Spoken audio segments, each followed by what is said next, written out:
Ce soir, j'ai préparé pour vous deux exercices j'espère vont nous aider à bien concrétiser le travail que nous avons essayé de faire depuis quelques séances maintenant. Je trouve que c'est un travail assez important. Si vous vous souvenez, nous avons commencé ce travail sur ce que nous appelons notre sac de pensées impures, ou plutôt notre sac d'imperfection. Et quoi faire avec cet énorme sac qui contient toutes nos pensées et nos émotions négatives, ce que nous considérons les choses dont nous ne sommes pas spécialement fiers. Nous avons commencé ce travail en début de l'année, je vous ai présenté un travail pour essayer de trouver des expériences un ressenti de bienveillance et de douceur par rapport à tout ce qui peut se passer dans le monde cette année. Une sorte de façon de pardonner le monde d'une façon préemptive avant qu'il se passe des choses trop dramatiques.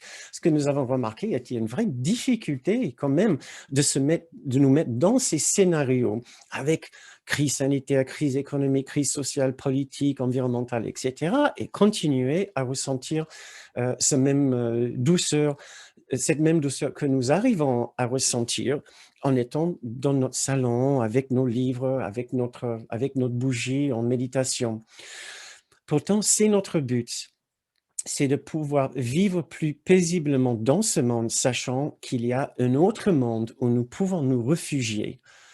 Euh, euh, et, et donc, dans notre conscience, dans l'avant-partie de notre conscience, l'expérience de cet autre monde, nous allons pouvoir traverser les différents scénarios, ou les différents événements que nous allons devoir vivre dans ce monde et dans notre pays cette année, mais d'une façon beaucoup plus en paix, beaucoup plus ancrée dans une perception plus universelle, au lieu de constamment fragmenter l'humanité entre les bons et les méchants, d'une façon plus apaisée, d'une façon plus sereine et sûre que là où nous sommes, c'est un endroit de sécurité.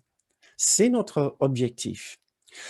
Et nous avons remarqué que la difficulté venait du fait que nous ne savions pas vraiment comment accueillir ces expériences, nous n'étions pas très habiles, pas encore très habiles à les transformer, ces expériences, mais pire presque.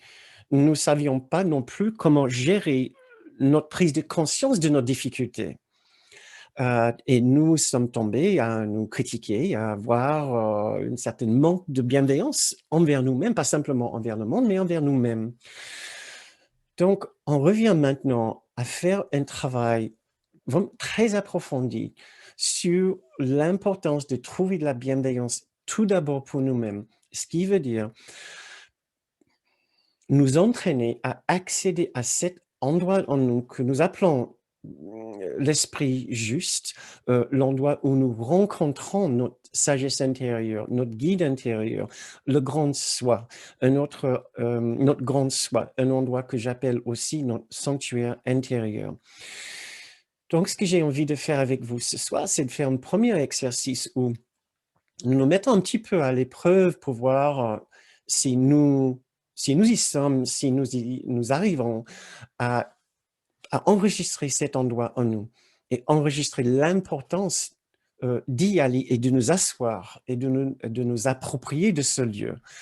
Parce que j'ai encore le retour de personnes qui me disent à quel point c'est difficile de trouver de la douceur envers ce monde, mais c'est doublement difficile de trouver de la douceur envers nous-mêmes dans notre réaction par rapport au monde.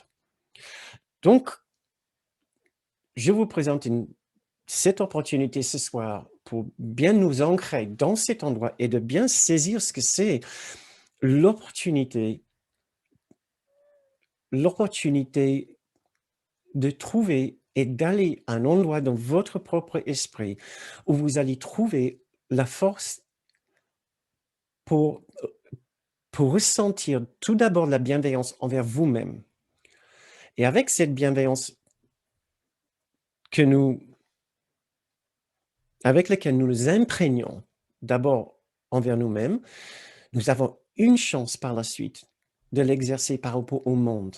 Et donc ça, c'est le deuxième exercice que j'ai envie de faire avec vous ce soir, c'est de voir comment nous sommes maintenant, une fois que nous essayons de retourner, entre guillemets, vers le monde, des scènes du monde, comment est-ce que nous allons réagir? Mais nous allons faire ça d'une façon guidée pour que nous restions dans notre bienveillance intérieure.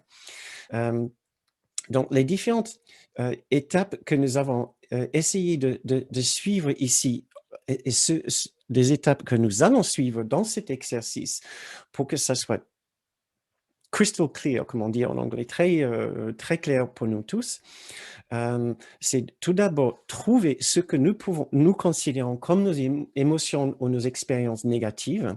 Maintenant, pour trouver une distance avec ces expériences, nous allons les mettre dans notre sac d'imperfection, ou ce que nous avons aussi appelé notre sac de pensées impures, puisque selon la phrase qui est l'extrait du cours qui est notre ligne conductrice pour toute cette série, notre objectif n'est pas de venir à l'instant saint ou dans notre sanctuaire dépourvu de pensées impures ou qu'avec des pensées pures. Notre objectif, c'est de nous rendre compte que nous en avons et que ce n'est pas un problème, que par la suite, nous allons trouver en nous la volonté de les abandonner, voilà, d'en lâcher prise. Le problème n'est pas ces pensées elles-mêmes, le problème n'est pas les imperfections que nous trouvons en nous. Et nous savons qu'à bien des moments, nous ne sommes toujours pas contents avec nous-mêmes. Et nous allons voir dans les séances à venir pourquoi nous ne sommes pas contents avec nous-mêmes et ce que nous pouvons faire pour défaire cette façon de se voir. Mais pour ce soir, nous restons juste avec l'idée que notre problème n'est pas avec la pensée elle-même, le problème est avec l'être que nous pensons être. Le problème est le petit soi lui-même qui incarne ces pensées et notre attachement à ce petit soi. L'idée, c'est qu'en regardant chacune de ces pensées qui nous ancrent dans le petit soi, nous avons l'opportunité de revenir à un autre endroit où nous pouvons regarder de loin le petit soi qui s'active, qui active cette pensée et qui se sert de cette pensée pour rester dans son petit soi. Maintenant,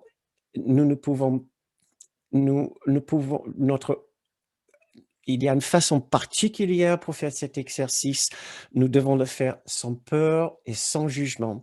C'est pour ça que je vous présente l'idée de faire cet exercice ensemble. Nous ne sommes pas seuls. Nous allons à notre fête des pensées impures. Nous sommes ensemble pour faire la fête de nos pensées impures. Donc, dans la plus grande légèreté, sans le moindre jugement et sans peur, nous allons pouvoir confronter ceux qui semblent nos démons, ceux qui semblent nos monstres, et essayer de transformer notre relation avec ces pensées, avec cette partie de nous, littéralement avec le petit nous qui est comme ça. Nous allons pas pouvoir faire ce processus sans faire appel à la tendresse et la bienveillance qui sont en nous, que parfois nous avons du mal à trouver, et donc nous regardons vers une source de tendresse et de bienveillance. À cette source-là, nous appelons notre hôte ou notre guide, et dans un cours miracle que nous appelons aussi la présence de Jésus, notre guide, pendant toute notre lecture de ce livre, et aussi, bien sûr, le Saint-Esprit. Mais vous pouvez appeler ce guide comme vous voulez, par le nom qui vous semble le plus approprié. Donc, nous regardons vers ces présences, immenses présences de tendresse et de bienveillance qui ne connaissent pas le jugement. Parfois, nous avons du mal à trouver la partie de nous qui ne juge pas.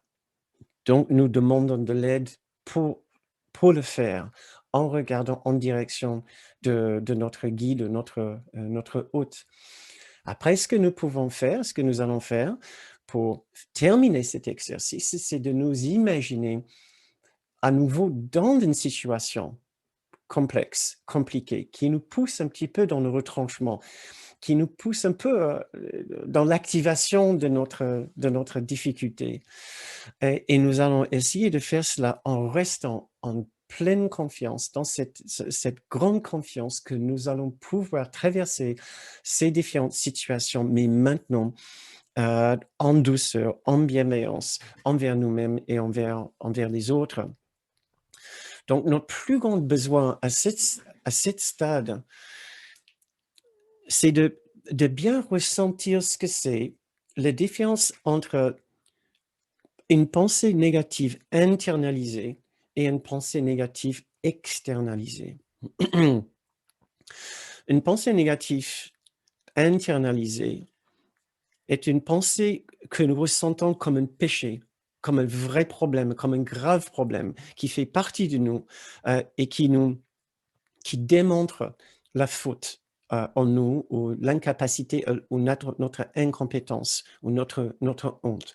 Ça, c'est une imperfection avec laquelle nous nous sommes identifiés, nous l'avons internalisé comme si ça fait partie de nous, comme si cela nous définit. Or, notre objectif, c'est maintenant de voir que cette pensée n'appartient pas à nous. Cela appartient au petit soi. Pas simplement notre petit soi, mais le petit soi universel, le petit soi de chacun, fait partie du petit soi de chacun, très, très important. À l'instant où nous nous identifions avec cette erreur de pensée, cette imperfection, nous le devenons comme si nous sommes cette identité, l'identité du petit soi. Et ça va nous faire très mal, ça fait terriblement mal. Je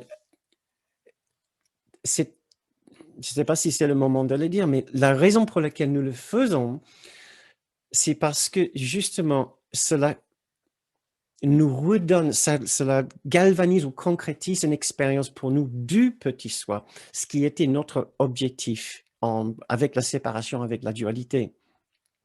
Donc, ce n'est jamais une surprise d'avoir ces pensées négatives, d'avoir ces pensées, ces expériences, même malveillantes. Voilà, elles peuvent être assez destructrices à des moments. Ce n'est pas un problème, cela va de soi avec le petit soi, justement, et avec le monde de la dualité. Le problème vient quand nous nous identifions avec cette pensée, avec le petit soi qui les pense, au lieu de prendre la distance et externaliser cette pensée ou cette idée.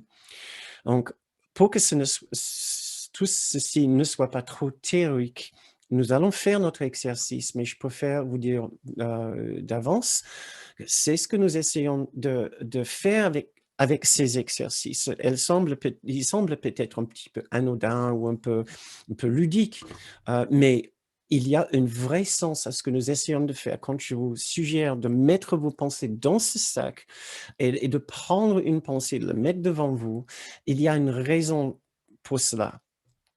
C'est que c'est notre façon de faire ce processus d'externalisation et de non-identification avec la pensée. Nous mettons la pensée devant nous et en dehors de nous, là où nous pouvons le regarder et voir, c'est juste une pensée, c'est juste une croyance qui appartient à un concept de nous-mêmes, un concept d'un soi, un concept d'une certaine réalité, une certaine vision des choses. C'est très important de commencer pas simplement à distinguer la différence entre une croyance internalisée et une croyance externalisée, là où nous pouvons l'observer tranquillement. C'est très important de ressentir la différence. Et j'entends encore beaucoup de gens de par les échanges que j'ai encore avec vous, qui, qui sont tentés, et encore très tentés, de croire qu'il y a un grave problème avec eux du fait que ils ont des pensées méchantes, ils ont des pensées malveillantes, ils ont des pensées de haine par rapport aux autres ou par rapport à eux-mêmes, une vraie difficulté à accepter le comportement de celui, de cela. Et je voudrais encore vous rassurer qu'il n'y a aucun problème à connaître tout ceci qui va d'emblée avec l'expérience de la dualité, de la séparation, d'avec l'unité parfaite. La difficulté encore, c'est quand nous nous identifions avec ces pensées, nous les internalisons. Donc, passons peut-être à l'exercice maintenant. Et en préparation pour cet exercice, je pensais bien de vous rappeler la nature de cette aide qui est là pour nous, parce que nous allons aller un petit peu plus loin dans cet exercice et je voudrais vraiment que vous sachiez que vous n'êtes pas seul, nous ne sommes pas seuls quand nous le faisons. Tout d'abord, j'ai mon petit symbole d'accompagnement que j'ai utilisé pendant beaucoup de stages et il y a plusieurs personnes ici qui vont le reconnaître et que je le garde juste à côté de moi à chaque instant. Voilà, c'est mon petit Saint-Esprit, c'est mon petit Jésus. Je vois Patricia et Christine qui sont là. Je ne sais pas, je pense Patricia, tu l'as vu peut-être dans une stage. Et j'avais à un moment, c'est le Saint-Esprit. C'est notre guide, il est toujours là pour nous. Et c'est tout ce qu'il est, une présence qui sourit et qui nous adore, qui nous aime au-delà de tous nos défauts. Nous pouvons raconter tous nos défauts à cette magnifique présence. Ah, regardez Patricia, elle a toujours son smiley. Et pendant une série de stages, je donnais un petit smiley personnel à chaque personne qui entrait dans le stage. C'est magnifique. Et ton smiley n'était pas loin, je le vois bien. Je ne vois pas les autres vignettes des gens, mais peut-être Yasmina ou d'autres personnes, vous les avez aussi. Je ne sais pas si j'arrive à faire un petit tour vite fait. Ah, il y a Madeleine qui en a. Ah, c'est chouette. Non, Virginie, tu dois en avoir. Hein. Mais t'inquiète pas, mais je sais que tu en as, c'est sûr. Yasmina, c'est sûr aussi. Ouais. Et si vous vous souvenez bien, ce qu'on faisait avec, on les faisait voler. Voilà, on les a bien lancés dans la pièce, on s'est bien amusé avec. Et c'était pour nous rappeler que cet esprit est toujours là avec nous. Et son seul désir, c'est de nous aider à alléger ce que nous pensons être un si grave, un si tragique problème chez nous. Voilà, vous vous souvenez aussi de cette phrase tellement importante dans le cours, dans l'éternité où tout est un, s'est glissé une minuscule et folle idée de laquelle le Fils de Dieu, ce que nous sommes tous ensemble, ne s'est pas souvenu de rire, tout simplement.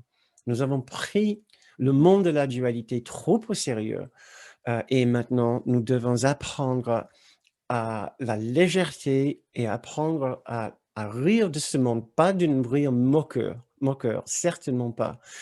Énormément de compassion pour ce monde, mais un rire pour la pensée qui a créé ce monde ou qui a voulu créer ce monde. Voilà, de l'ensemble du scène de ce monde ici.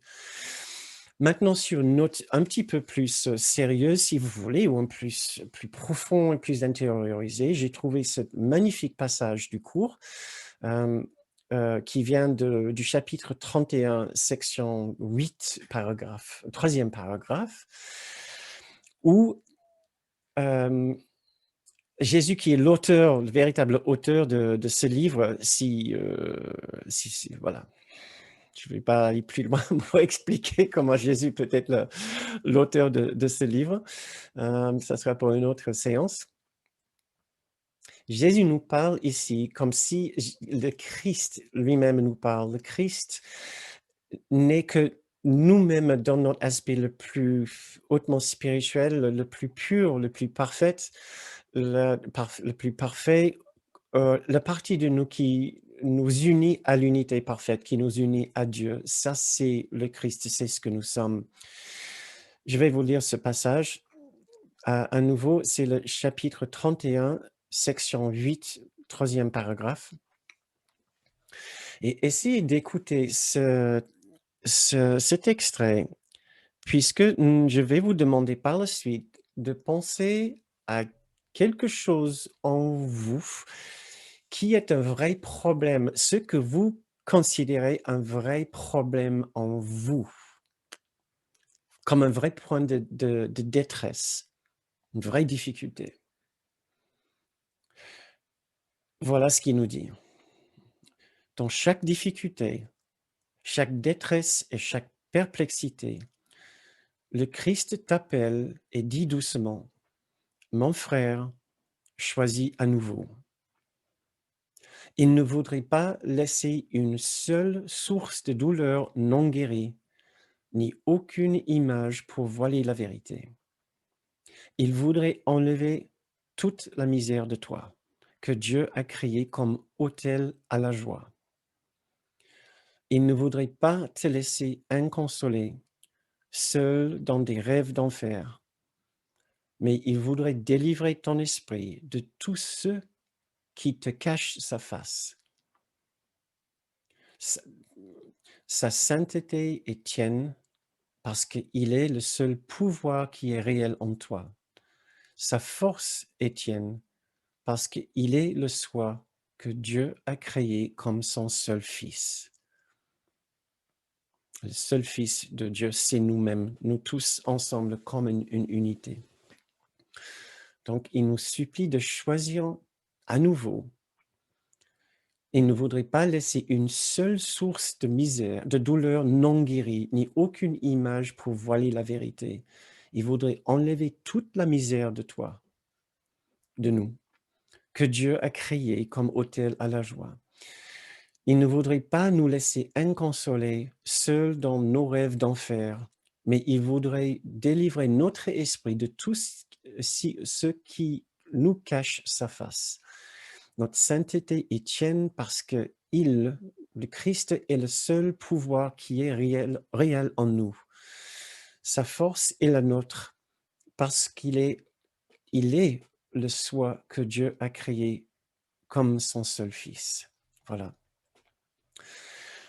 Maintenant, cette préparation sera nécessaire, je pense, pour bien faire cet exercice, puisque nous allons refaire un peu ce que nous avons déjà fait lors des 2 séances précédentes, et je vous demande d'essayer de ressentir presque comme un automatisme maintenant, quand vous êtes au point de confronter quelque chose en vous qui est toujours une difficulté, et de l'externaliser, et trouver un moyen de ressentir une certaine distance, une distance qui vous permet d'être présent avec vos difficultés, avec ce que vous n'aimez pas en vous, mais de la façon de vous asseoir dans cette bienveillance, dans cette douceur et cette tendresse pour l'inclure, pour ne pas en avoir un problème. Ça ne veut pas dire d'aimer ce que vous voyez, mais de ne pas en avoir un problème, mais de trouver de la patience pour vous-même dans votre condition actuelle. Et voilà ce que je me suis noté en préparant cette méditation. Au fond de nous, l'ego nous chuchote sans cesse, il y a un grave problème. Tu sais, il y a un problème en toi. Tout le monde ressent cela. Tout le monde, sans exception, même les gens qui ont l'air le plus confiants. Si la personne pense être une personne, c'est toujours aux dépens de l'unité et de sa véritable identité au sein de l'unité. C'est le seul moyen de se définir en tant qu'une personne, c'est de se voir coupé, individualisé et être dans sa particularité. Tout le monde pense au fond de lui, il y a un problème quelque part avec moi et avec mon existence. Maintenant, je vous demande de regarder dans votre sac. On va retourner dans notre salle, ensemble avec nos sacs, chacun son sac, toujours dans la plus grande légèreté, à se regarder et dire: «Heureusement, vous êtes là, mes amis. Heureusement, vous êtes là. Je ne voudrais pas faire ça, cet exercice tout seul». Ça fait toujours une énorme différence de savoir que nous sommes bien accompagnés, pas simplement par notre hôte et notre guide, mais aussi par les autres, par d'autres personnes. Et moi, je suis là avec vous, bien sûr, aussi. Et nous regardons dans notre sac et nous voulons voir l'objet qui est le plus grand, le plus imposant dans notre sac. Ce qui est la différence avec les autres exercices, quand je vous ai demandé de juste prendre une imperfection. Chacun considère qu'il y a un vrai problème avec lui, avec sa vie. Le problème majeur qui l'enracine un peu dans la vie ici d'une façon manquante de joie, une façon morbide, une façon presque comme si c'est un enfermement, comme si une prison, une carapace. Et un sentiment qu'on ne va jamais, de toute façon, je ne vais jamais pouvoir échapper ça, puisque ça fait partie de moi, et voilà, la vie est faite comme ça. Voilà ce que j'ai noté. Quel est l'aspect qui caractérise de la façon la plus forte votre petit soi? Qu'est-ce que vous craignez le plus qu'on voit en vous? Qu'est-ce que vous aimez le moins en vous? Ce dont vous avez peut-être le plus honte, vous êtes le moins fier chez vous. Qu'est-ce que vous considérez votre plus grand défaut? Qu'est-ce que vous voulez que personne ne sache par rapport à vous-même? Et surtout, si jamais c'était une question de se présenter devant la présence de l'amour, vous ne voudriez pas que l'amour le sache. Qu'est-ce que vous avez peur qu'on voit?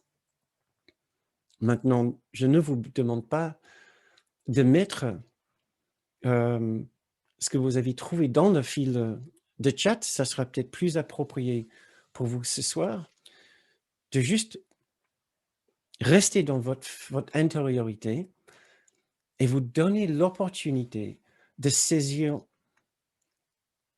l'objet le plus grand dans votre sac de pensées imparfaites, qui contient aussi, qui est le récipient de nos aspects le moins purs, le moins aimable, tout ce qui est l'ego, tout ce qui est notre particularité. Il y a quelque chose que vous considérez peut-être vos plus grands défauts.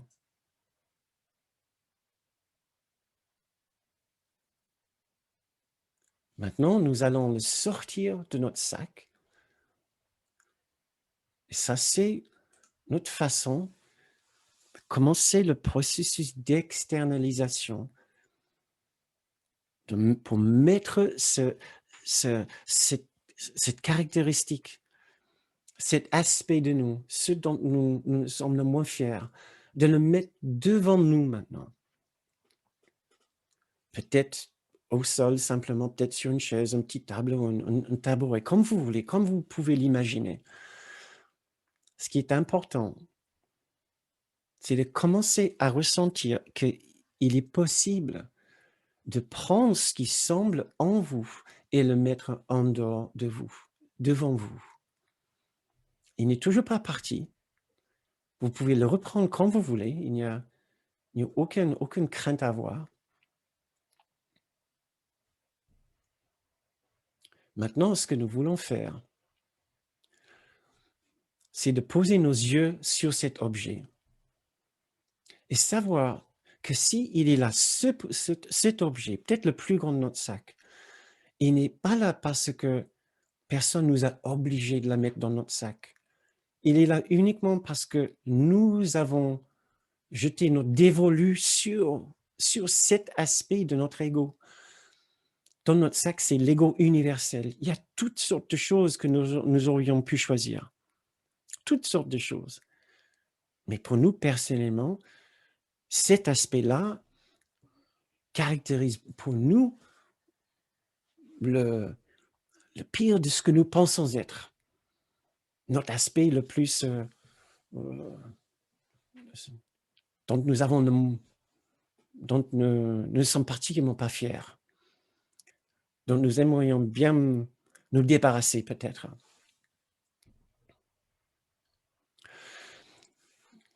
c'est en donnant une grande importance à cet aspect de nous que cela le rend réel, solide et grand. Mais en réalité, il n'est pas plus important que notre aspect dans notre sac. Vous pouvez le regarder. En le regardant, vous pouvez voir s'il n'a pas une taille importante, faite d'une certaine matière, c'est assez dur, comme il reflète la lumière. Nous voulons accepter la totalité de cette imperfection telle qu'elle est. Nous voulons juste poser notre regard dessus gentiment, doucement et même tendrement maintenant, sachant qu'il a tout son droit d'être dans notre esprit. Nous l'avons imaginé. Pour l'instant, il a toujours sa place. Nous n'avons pas besoin de nous en débarrasser. Il va disparaître le jour que nous n'en avons plus besoin et que nous ne le voulons plus. Il est là uniquement parce que nous voulons qu'il soit là.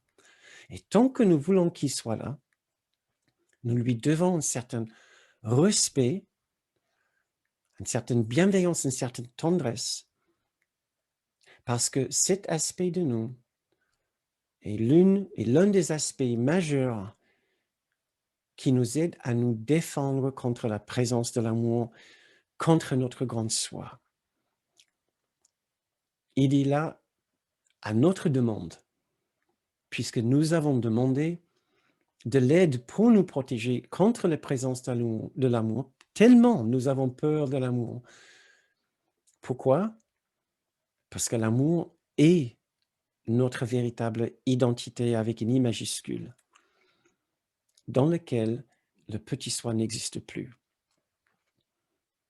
Tant que nous appréhendons cet instant de fusion et d'union totale avec l'immensité du grand soi que nous sommes, nous allons avoir besoin de quelques défenses.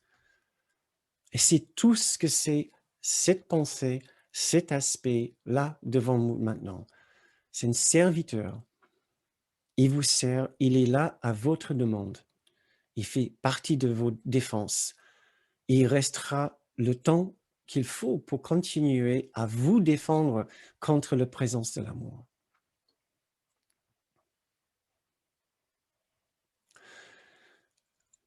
Cet objet devant vous n'a pas une véritable réalité. Il fait partie de notre soi illusoire. À la fin, il est juste une construction mentale, une croyance, une simple idée que nous avons par rapport à nous-mêmes.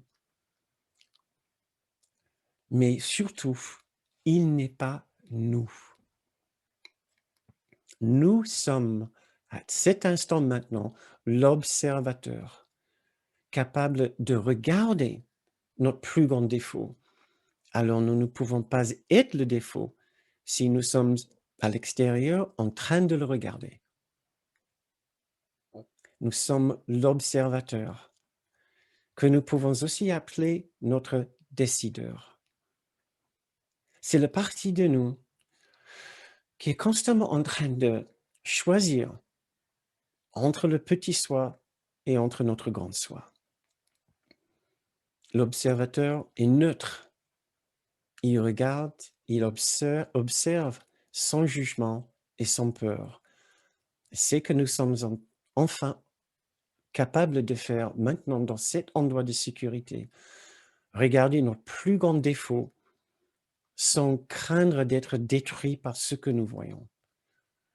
Nous n'avons rien à craindre ici dans ce lieu sûr où nous sommes protégés par notre hôte, par son amour et par les autres êtres bienveillants autour de nous. Nous pouvons contempler notre plus grand défaut, ce que nous avons toujours craint de voir en nous. Nous pouvons le mettre à côté de nous, à l'extérieur de nous, et nous pouvons le reprendre quand nous voulons, Nous n'avons pas besoin de nous en débarrasser. Il partira tout tranquillement un jour, tôt ou tard. C'est peut-être pas maintenant le jour qu'il va partir, il n'y a aucun problème. C'est dans la nature même de notre observateur, de notre grand soi, d'accorder tout le temps nécessaire pour faire ce travail. Notre grand soi contient cette patience infaillible envers nous-mêmes et nos difficultés d'apprendre sa bienveillance pour notre petit soi. Et c'est exactement ce que nous sommes en train de faire à l'instant même. C'est d'apprendre de notre grand soi comment être bienveillant envers nos propres défauts. Comment accepter au lieu de refuser? Comment accueillir au lieu de juger? Regardez cet objet, regardez ce défaut et dites-vous tout tranquillement, je ne suis pas ceci. Je ne suis pas ceci. Essayez de dire cette phrase, non pas avec critique ou jugement ou hargne ou opposition, mais juste tendrement. Vous pouvez vous le chuchoter parce qu'il n'y a aucun danger ici. Vous n'avez pas besoin de le chasser. Je ne suis pas ceci. Vous pouvez vous imaginer en train d'entourer cet objet de cette tendresse, de souffler cette tendresse sur l'objet qui n'est pas un problème, qui n'est pas votre ennemi.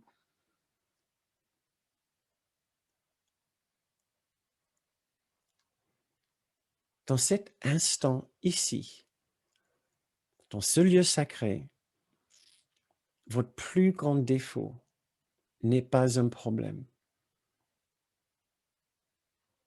Vous pouvez être présent avec votre plus grand défaut et vous accompagner.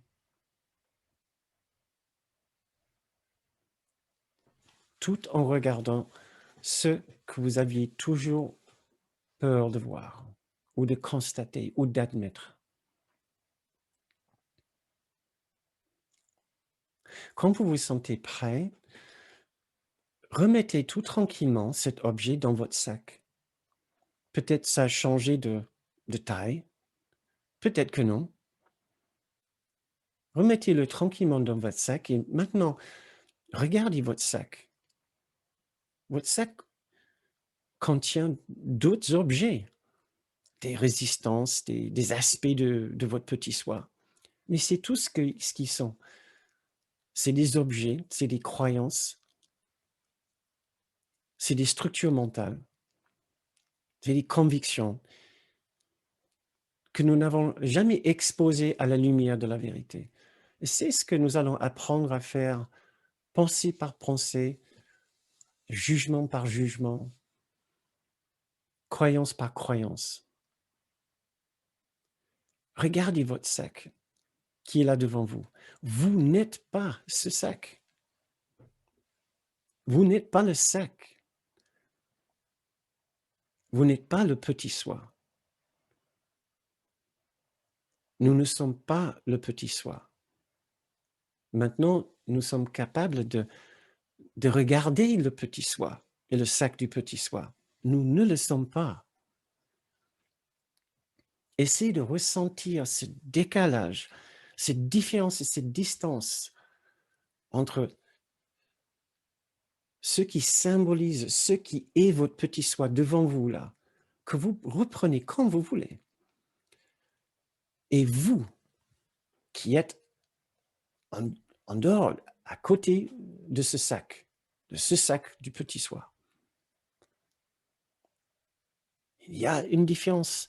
Vous n'êtes pas le petit sac, nous ne le sommes pas. Et là, vous êtes assis, vous êtes en regardant votre sac. Nous pouvons nous rendre compte maintenant que nous avons le choix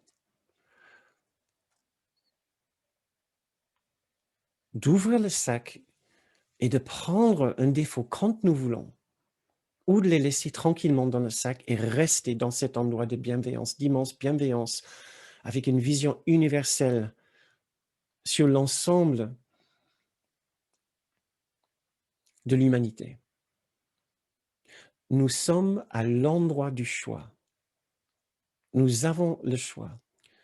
Tout notre pouvoir, c'est dans ce choix. Tout votre pouvoir est dans ce choix. Vous avez le choix d'activer ou non ce qui est dans le sac. Vous n'êtes pas obligé.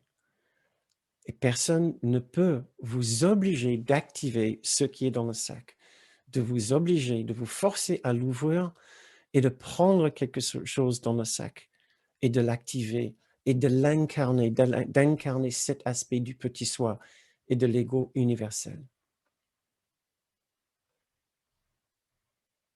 Personne ne peut nous obliger de le faire.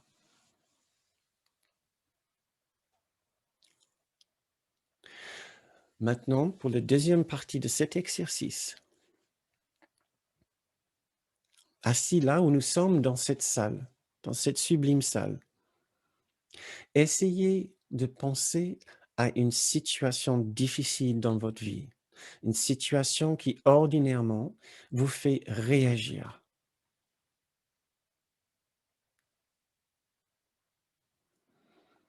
Je sais que ça sera peut-être difficile maintenant que vous vous êtes reposé dans notre sublime salle, mais essayez de penser à quelque chose, une situation qui vous arrive peut-être fréquemment, une situation dans laquelle vous vous trouvez souvent, dans laquelle vous arrivez difficilement à rester dans votre bienveillance. Vous pouvez même essayer d'imaginer une situation qui active le défaut que vous venez de travailler dessus. Si c'est la colère, essayez de penser au genre de situation qui vous met souvent en colère.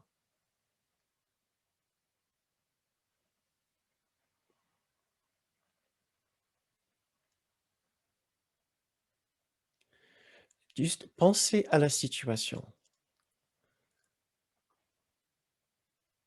Pensez à une situation qui vous fait réagir et essayez de voir, vous avez le choix.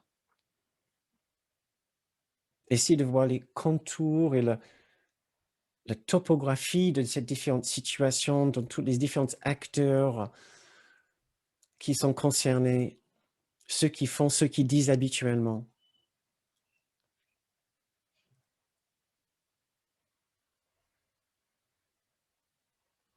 Si c'est des questions d'injustice ou de peur ou de tristesse, si c'est une situation d'abandon ou de trahison ou d'échec ou de faiblesse, regardez la situation et regardez votre sac à côté de vous. Votre sac contient votre façon habituelle de réagir à cette situation, mais vous n'êtes pas obligé de l'ouvrir et de sortir cet aspect de vous.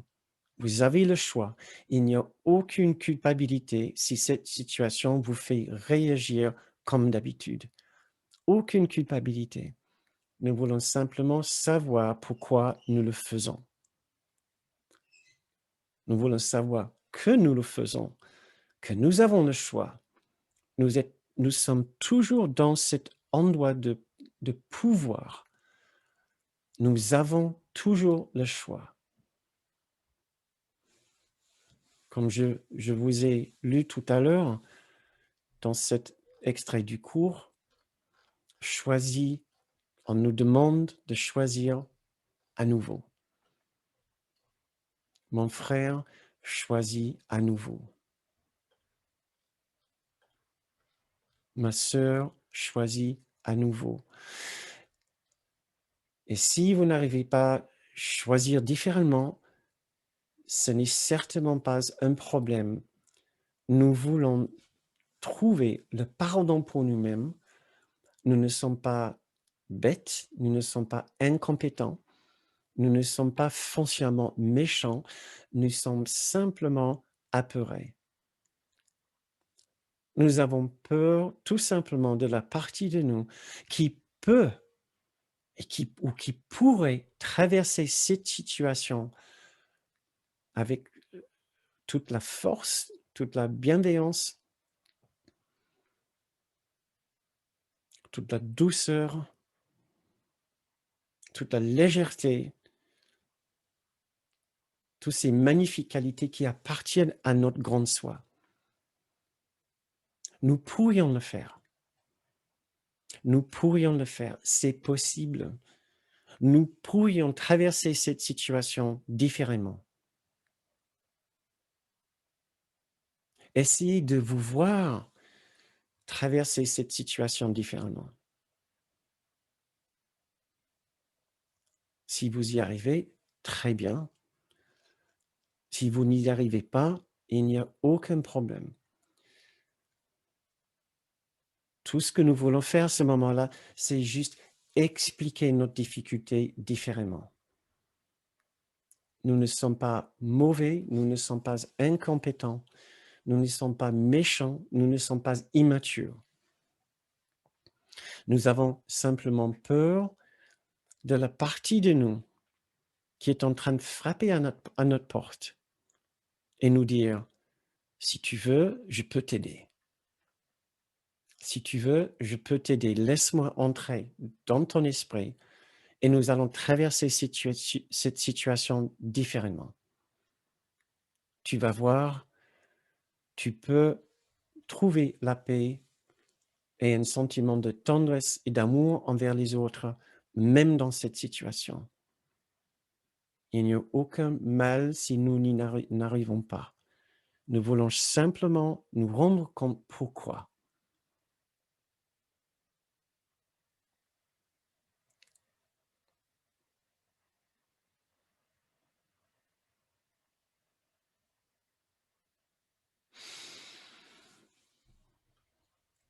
En restant pleinement conscient,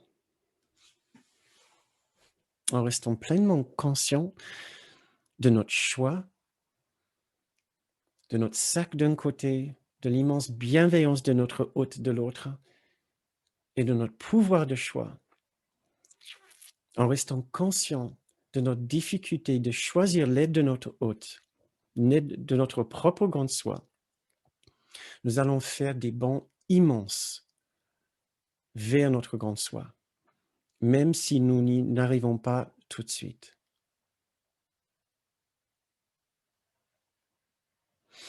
Et maintenant, pour finir notre séance, je vais vous lire un petit extrait du cours, du livre d'exercice du cours.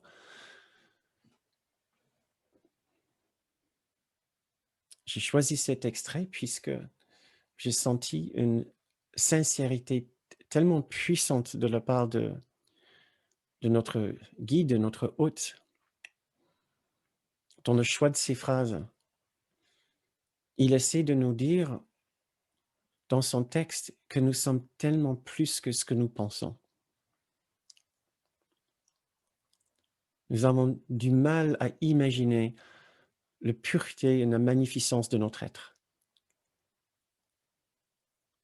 Si vous êtes tenté de vous juger pour vos difficultés, à traverser votre situation avec bienveillance et force et confiance, essayez d'écouter ces mots et apprendre ce que notre guide pense de vous. Vous vous souvenez que le Fils de Dieu, c'est ce que nous sommes tous ensemble. Nous sommes tous le Fils de Dieu. Il nous offre ces phrases, ces mots, pour qu'on puisse se souvenir de ce que nous sommes en vérité, bien au-delà de toutes les mauvaises images que nous avons acceptées comme notre fausse identité. Voici ce qu'il propose. Que nous nous disions, je suis le Fils de Dieu. Je suis le Fils de Dieu, complet, guéri et entier.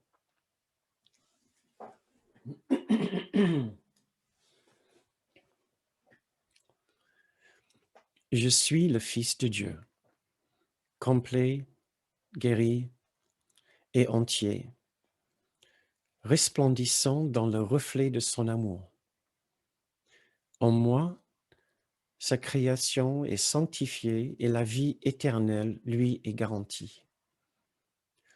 En moi, l'amour est rendu parfait, la peur est impossible et la joie est établie sans opposer. Je suis la sainte demeure de Dieu lui-même. Je suis le ciel où réside son amour. Je suis sa sainte impeccabilité même, car dans ma pureté demeure la sienne. Je suis le Fils de Dieu, complet, guéri et entier, resplendissant dans le reflet de son amour. Je suis la sainte demeure de Dieu lui-même. Je suis le ciel où réside son amour. Je suis sa sainte impeccabilité même, car dans ma pureté demeure la sienne.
C'est la fin de notre séance pour ce soir.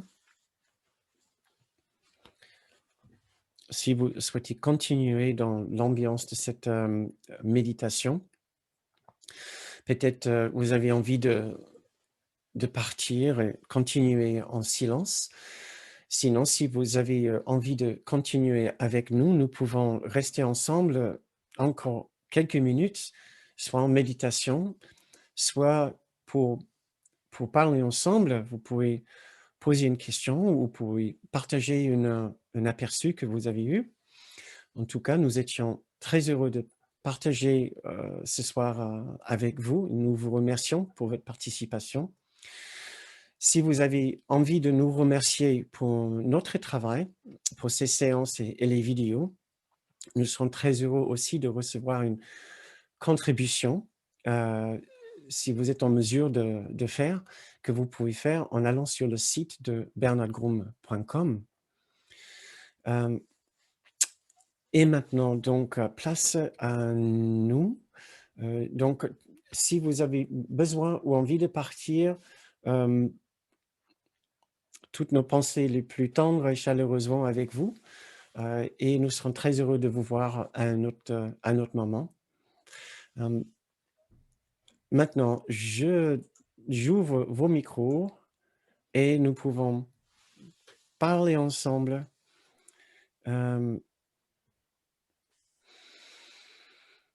Et vous pouvez me dire si vous trouvez ces exercices faciles, difficiles. Brigitte, bonsoir. Bernard, coucou, bonsoir.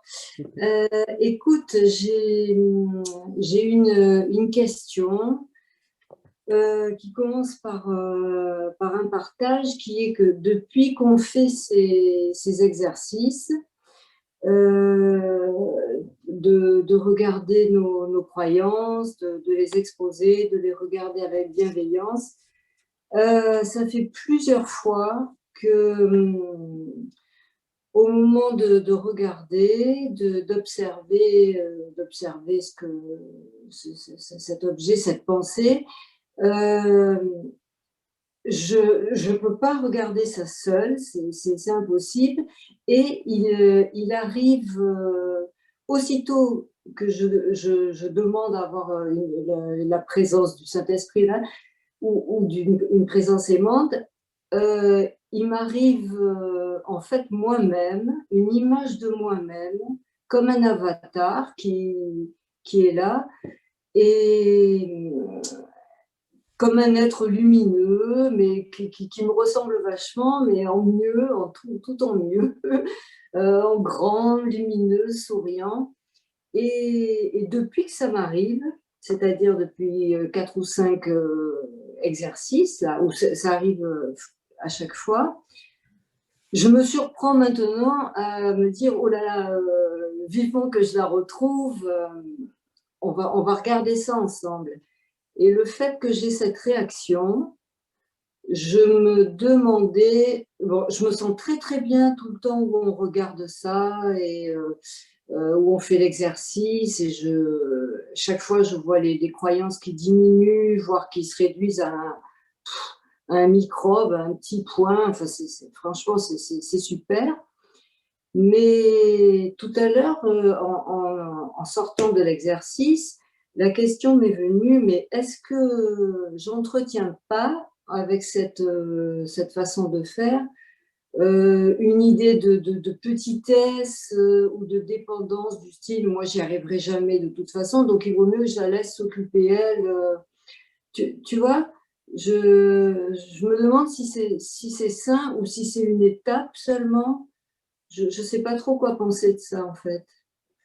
Donc, il arrive en toi une pensée que je n'y arriverai pas. Ben, À être aussi belle que cette autre qui est moi dans son aspect le plus pur. C'est un peu ça? aussi efficace, c'est-à-dire que oui, voilà, avec elle, tous les problèmes disparaissent, alors que si elle n'est pas là, je galère, quoi.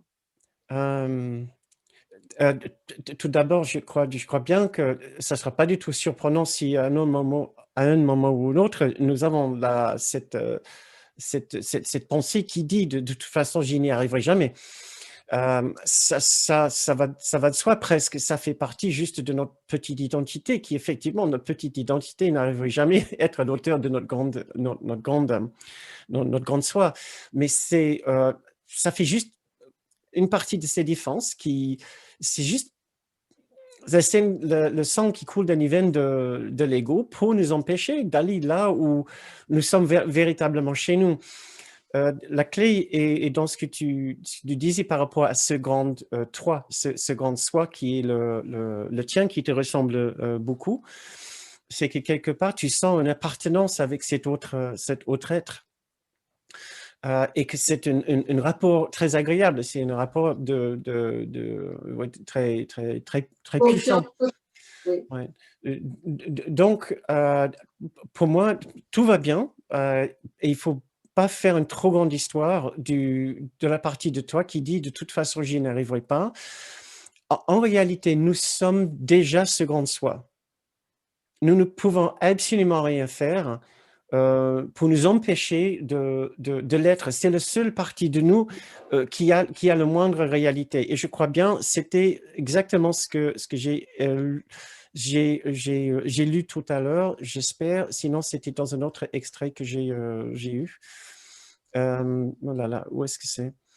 Mon frère, il voudrait enlever toute misère. De toute façon, il voudrait pas te laisser inconsolé. Il voudrait délivrer.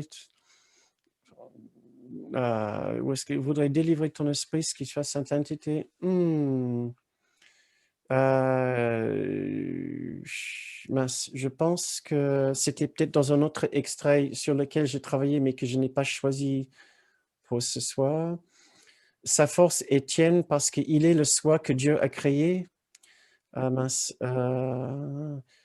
J'avais un autre extrait où c'était marqué qu'il est, n'est fait que témoigner, nous sommes... non, je ne l'ai pas choisi, je l'ai pour ce soir. Où c'était indiqué très clairement, c'est le seul soi que nous sommes, c'est le seul soi que nous pouvons être. J'essaie de voir. Et c'était dit d'une façon tellement claire. Non, mince, j'ai regardé les autres extraits sur lesquels je travaillais et je le retrouve pas, mais c'est pas grave. Donc, nous ne pouvons pas en réalité véritablement être le petit soi. Nous pouvons simplement prétendre être le petit soi, rêver d'être le petit soi. Mais souviens-toi de cette phrase, nous ne faisons un voyage qui est déjà fait vers un destin que nous avons déjà accompli. Nous sommes juste en train de rêver qu'il est possible d'être un petit soi. Ouais. La difficulté, c'est que nous avons toujours très envie de rêver d'être le petit soi et nous avons peur maintenant de ne plus l'être. Et c'est pour ça que nous traversons juste ces fausses idées. Et donc, l'idée que j'y n'arriverai pas, c'est juste une autre fausse idée que nous allons regarder tendrement avec un léger rire. Nous allons dire, cette pensée-là, le petit soi, ne pourrait jamais m'empêcher de devenir la seule chose que je suis véritablement. Tout a l'air bien pour moi. Mais bien sûr, tu m'écris si tu sens que ça commence à être troublant pour toi. Ok, merci beaucoup. Merci Bernard. Merci Brigitte. Ou tu me dis si ma réponse est complètement insatisfaisante. Tu peux me dire aussi. Il n'y a pas de souci. Nico.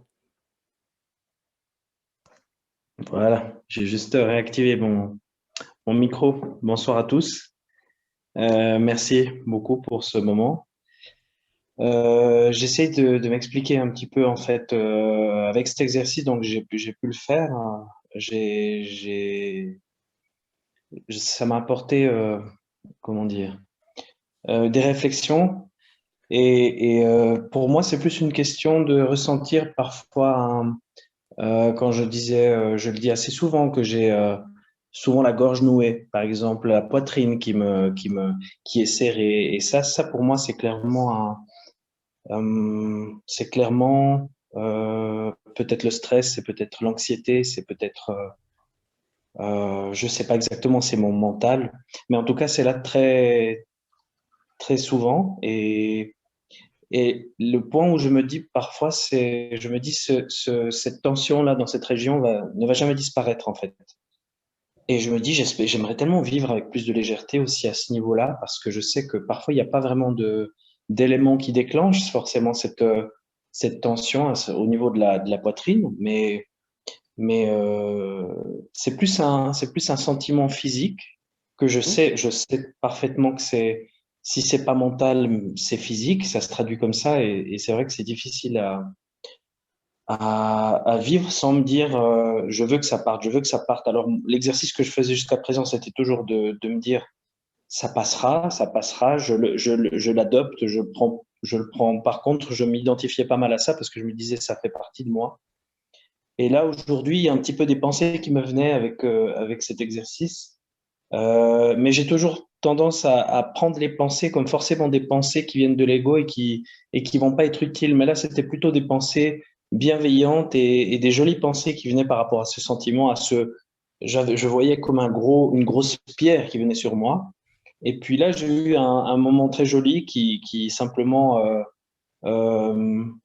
d'amour. Je voyais vous savez, la souris Tom et Jerry qui se frottait contre moi, qui se frottait contre cette grosse pierre avec affection. C'était marrant, quoi. Et voilà, je me suis dit, si simplement je peux, quand je médite comme ça peut m'apporter ça, c'est vrai que c'est sympa, mais j'ai souvent tendance à me dire tout ce qui viendrait du mental quand je médite, des pensées comme ça, même qui sont bienveillantes, je les vois comme des pensées de l'ego. Et ça, c'est encore un peu difficile pour moi. Voilà. Euh, d'accord. Et qu'est-ce qui se passe en toi quand tu te dis, c'est une pensée de l'ego? Quel est ton ressenti? Ça te plaît ou ça te plaît pas? Bah, si tu veux, la pensée en soi qui est plutôt bienveillante, euh, elle est bien, elle est apaisante, elle est bien, mais je suis dans cette ambivalence où je me dis, de toute façon, c'est une production du mental, et le mental, c'est forcément quelque chose qui va être contre moi, etc., etc. Tu vois. Donc, c'est une sacrée confusion parfois pour moi, tout ça. Ouais. Voilà, un Euh, manque de lâcher prise, de me laisser peut-être aller aussi, tu vois. euh, je crois que ce qui se passe, c'est ce qui se passe chez nous tous. C'est euh, on essaie de on essaie de conscientiser ce que nous ressentons. On nous dit dans toutes les spiritualités, deviens conscient euh, euh, de ce qui se passe en toi. Et nous Mhm. devenons conscients justement des choses qui ne sont pas forcément agréables. Ça peut être une douleur physique, ça peut être une douleur psychique. Mais après, là où on peut différer peut-être avec d'autres spiritualités, c'est que dans le cours, nous essayons de nous dire qu'il n'y a aucun problème à avoir ces douleurs. Absolument zéro Mhm. problème d'avoir ces douleurs. Il y avait même un extrait que je ne sais pas si tu as de Facebook, tu as une page Facebook, Nico. Mhm. Mais va Mhm. sur la page, je vais le transférer, je ne l'ai pas encore partagé, de Eric Nass. Il n'est pas avec nous ce Oui, soir, je pense. oui, parfois je les vois, ces Ouais, il vient de publications. poster quelque chose aujourd'hui sur l'amour de soi. D'accord. Donc, je lui avais demandé en fait de le traduire si il pouvait, parce que je l'ai vu passer et je trouvais que c'était vraiment génial. Donc, Mhm. sur la page, sur la page Facebook d'Eric Nass. Mhm. Euh, donc, Pat, je vois que tu as levé ta main. C'est peut-être parce que tu veux dire quelque chose aussi? Non? Oui, j'avais envie d'ajouter, surtout par rapport à ce que tu viens de dire, Nico, c'est que quand on rentre dans cette dimension de bienveillance et de soin à soi et à l'autre, enfin la dimension de se voir comme un grand soi, c'est aussi de donner du soin à soi, de s'apporter de la douceur, de la bienveillance. Et dans cette dimension-là, je crois que c'est pas forcément notre ego, mais je crois que c'est qu'on touche un autre espace qui nous est commun à tous. Et parce que j'ai ta difficulté aussi, Nico, Mhm. que je peux ressentir fortement des fois, et je peux me dire, j'essaie de me donner de la douceur et de me voir plus Mhm. grande que ce petit soi, et je tombe à penser que c'est le mental qui me fabrique une image. Mhm.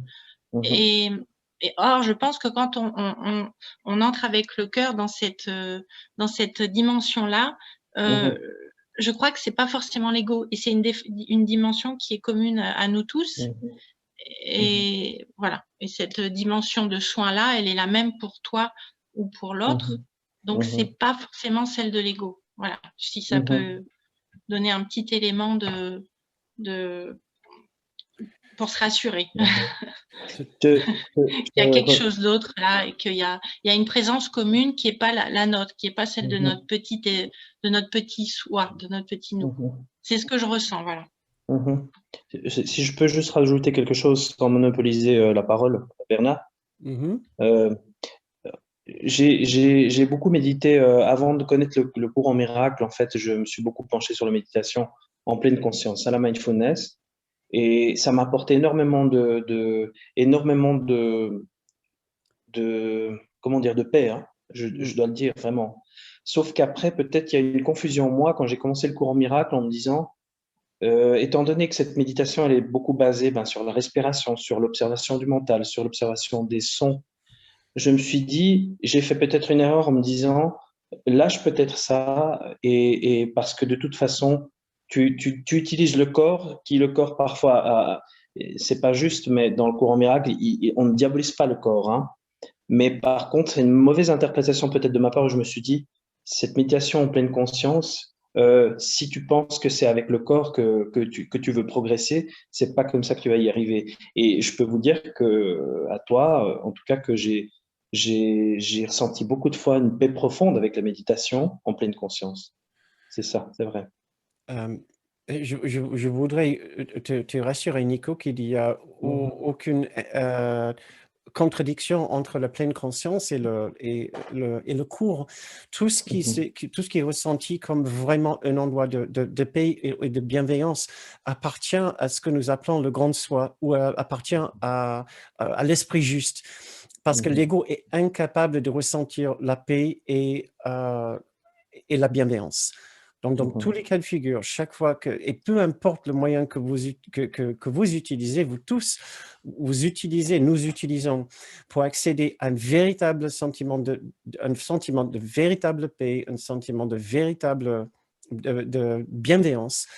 C'est un chemin juste, c'est une pratique juste, et un court miracle est juste un autre chemin pour aller à cet endroit en nous qui n'est plus l'ego et donc appartient forcément à la réalité en nous. Et il n'y a aucun mal non plus à se servir du corps pour accéder à cet endroit, que ce soit les exercices de respiration. Et je vois que Gisèle, et si tu veux lire, elle a fait une petite recommandation d'un exercice de respiration, ce que j'aurais pu faire aussi. Tout simplement le fait de mettre sa main sur sa poitrine et d'essayer d'accéder à un endroit de paix et de douceur. Tous ces gestes, c'est des gestes universaux, bon, qui nous appartiennent, mais qui représente pour nous sur un plan extrêmement symbolique, mais un symbolisme extrêmement important. Le fait de mettre la main avec douceur sur l'épaule de quelqu'un ou sur l'estomac de quelqu'un, c'est imprégné de douceur, de bienveillance pour nous. Et c'est ça le don, c'est le symbolisme derrière, c'est la puissance derrière. Donc, tout ce qui appartient au corps peut aussi bien servir une véritable but spirituel, même selon un court miracle. Le corps est juste symbolique et c'est un intermédiaire pour faire un travail hautement spirituel ou profondément spirituel. Ouais. D'accord. Merci beaucoup. Merci, merci Nico. J'ai vu tout à l'heure, par contre, il y avait une personne qui avait écrit qu'elle avait trouvé cet exercice un peu difficile. Lo Pérez, je ne sais pas si vous êtes toujours avec nous et je ne sais pas si vous auriez... ah oui, vous êtes toujours là. Je ne sais pas si ça vous dirait d'en parler avec un nous. Vous n'avez pas besoin de brancher votre micro, pardon, votre caméra. Soit vous pouvez brancher votre micro, soit vous pouvez juste nous dire, peut-être dans le fil de chat, ce que je peux bien imaginer que ça ne soit pas forcément le plus facile. Effectivement, je lance ces exercices, mais pour certaines personnes, ça peut sembler assez difficile. Donc, je vois que vous avez branché votre micro. Oui. Ah, Vous m'entendez? oui, est-ce que vous pouvez approcher votre micro peut-être Le micro dans mon ordinateur. Vous m'entendez mieux là? c'est pas top, mais on aimerait, Là, c'est mieux? là, c'est un peu mieux. Ah, voilà. D'accord. C'est difficile dans l'exercice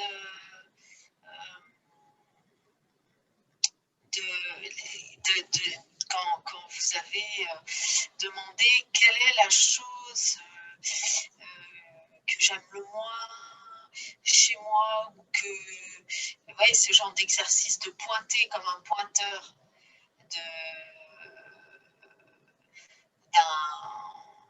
parmi d'autres et comment dire aspects de mon petit soi qui viendrait me déranger et que je voudrais chasser, mais que je dois finalement intégrer au grand soi, etc. Comme vous dites Donc, le début, mais et paradoxalement par rapport à, parce que j'ai une longue pratique des spirituelle, enfin, depuis des années, et là je me dis mais je ne trouve pas. Alors je m'interroge, je me dis il y a quelque chose de, c'est pas normal, et j'arrive pas à, voilà, je retombe dans des grands classiques du genre parce que ça fait longtemps qu'il y a des aspects de mon petit moi que je connais, mais c'est pas satisfaisant. C'est comme si j'arrivais pas à trouver cet exercice, et du coup je me demande, j'arrive pas à croire pour autant que j'ai dépassé, enfin entre guillemets, hein, les gros guillemets, j'ai dépassé ce stade en intégrant totalement toutes les parties de mon être, même les moins ok, les moins positives entre guillemets. Ça j'arrive pas à croire, mais du coup, je sais pas, je suis un peu, je sais pas trop, j'ai l'impression que je réussis pas à le faire d'accord. parce que, je sais pas, ouais, parce que, alors est-ce que c'est vrai que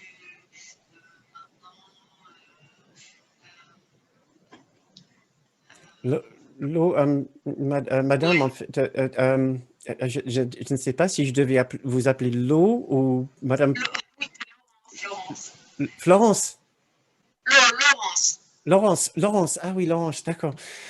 Laurence, en fait, malheureusement, le son ne marche vraiment pas très bien. Je pense qu'on a du mal à vous entendre.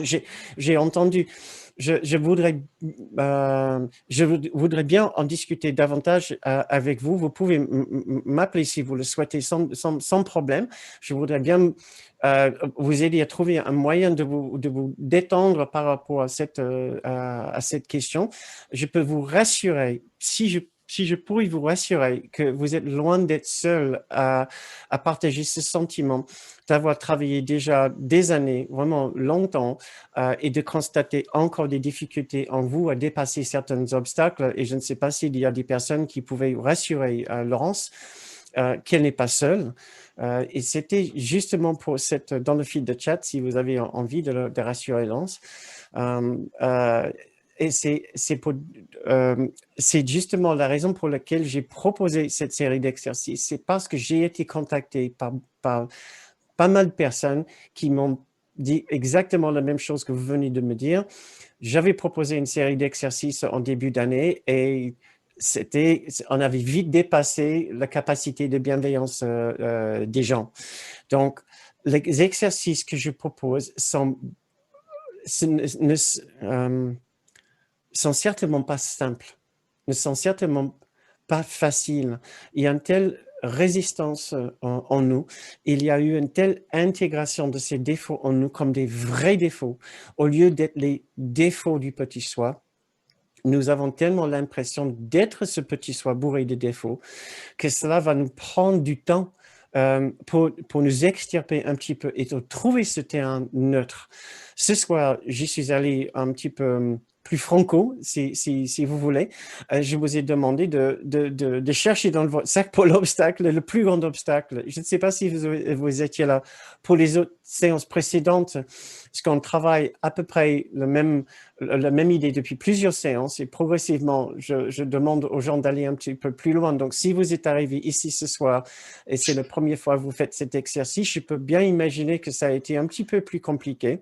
Je me demandais si je ne prenais pas un certain risque aussi à demander aux gens de regarder le secret le plus noir qui est dans leur sac. C'est pour ça que je vous ai certainement pas demandé de le déballer dans le fil de chat. Mais si je peux vous rassurer que d'un côté, c'est totalement normal, votre expérience, votre ressenti. Et ce n'est pas parce que d'autres personnes ne disent pas la même chose qu'ils ont trouvé forcément juste très facile cet exercice. Et il y a des choses que nous pouvons faire. La chose la plus simple, c'est tout d'abord de commencer avec un petit aspect de vous-même que vous considérez bien moins grave. Juste, par exemple, un peu d'impatience envers une amie et une petite manie qu'elle a qui vous agace un petit peu de temps en temps. Vous commencez à faire ça.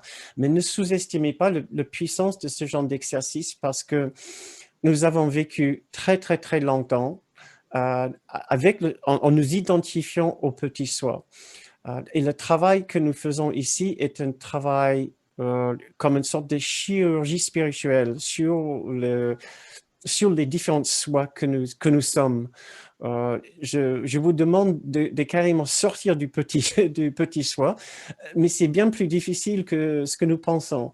Il est même possible de croire qu'on a bien fait l'exercice et on n'est pas vraiment sorti du petit soi. Mais je pense que dans un souci de qualité de transmission, de connexion ici ce soir, je préfère, si vous pouvez peut-être me contacter en privé, ça peut être aussi par email ou simplement vous m'appelez. Je ne sais pas si vous avez mon numéro de téléphone. C'est un peu partout, je vous le redonne. Au cas où, ah mince, c'est parti à Yasmina. Attends, je ne sais pas comment faire maintenant. Il faut que je rebascule. Voilà. Ça y est, voilà. Si jamais ça va de soi pour vous les autres, si vous avez une difficulté particulière, n'hésitez pas. Qui vous empêche vraiment de trouver la paix, n'hésitez pas de m'appeler. Si c'est trop long, nous pouvons organiser une vraie séance d'accompagnement. Mais si je peux vous aider juste en quelques minutes à mettre une difficulté dans un contexte plus constructif ou plus bienveillant, n'hésitez pas. Laurence, en même temps, vous pouvez peut-être regarder les commentaires que les gens ils ont fait à votre sujet pour vous aider à savoir que voilà que nous sommes tous pareils. Lo, est-ce que ça ira pour l'instant? Oui, j'ai noté le téléphone, c'est le vôtre, 06 77 56 24 63. D'accord. Et je peux vous appeler. Ce que je voudrais, absolument, tout à fait, oui. Et c'est aussi que je voudrais que vous soyez le plus confortable possible à faire ces exercices avec nous. Et si il surgit en vous ou chez une autre personne, ici aussi un sentiment vraiment de dérangement, de savoir qu'il y a des choses que nous pouvons faire. Je vais partager avec vous une expérience très rapidement, puisqu'on est déjà 10 heures, une expérience que moi, j'ai vécu des choses terriblement difficiles dans la compagnie de Kenneth Wapnick, qui était un vrai chirurgien de l'esprit. C'était presque impitoyable, sauf que ça faisait du bien en même temps. Mais j'étais dans une salle, il y avait peut-être 200 personnes et je commençais à avoir une malle à un don, à une dent, une malle tellement importante que j'ai dû m'excuser. J'étais au plein milieu de la salle. Je savais que c'était en rapport avec ce qu'il était en train de dire. Donc, je suis sorti. Et j'ai dû me reposer, juste m'allonger sur l'herbe, savoir que la vie n'allait pas s'écrouler parce que j'ai vu, il a exposé les choses que j'ai vues en moi, mais que j'ai détesté. Ça me rendait fou. Au fur et à mesure, le rage de dents s'est calmé complètement et j'ai pu retourner dans la salle, mais je me suis assis juste à côté de la porte pour pouvoir sortir s'il fallait. Donc, nous ne devons pas sous-estimer la puissance de ce travail et encore essayer de nous baigner de cette douceur, de cette bienveillance dans notre difficulté. Ça ira? Oui, merci. Merci beaucoup, Laurence, et j'attends ton appel si tu veux. D'accord. Si tu veux, entier comme tu veux, sinon il y a toujours ces séances où nous allons retravailler les mêmes choses. D'accord. Virginie, Merci. Virginie, peut-être vite fait, parce qu'il est déjà 10 heures. Oui, c'était très vite fait. En fait, c'était que j'osais pas trop dire ce que j'avais ressenti, mais tu viens exactement d'expliquer l'exemple que je voulais partager. Cette histoire de rage dedans. C'est-à-dire qu'en faisant l'exercice, j'ai vu quelque chose qui est remonté à la surface que j'imaginais absolument pas. Et j'ai commencé à avoir mal aux dents jusqu'à ce que tu commences à dire, bon, bah là, on va arrêter. Ça va être la fin de la séance. Et là, ça va beaucoup mieux déjà.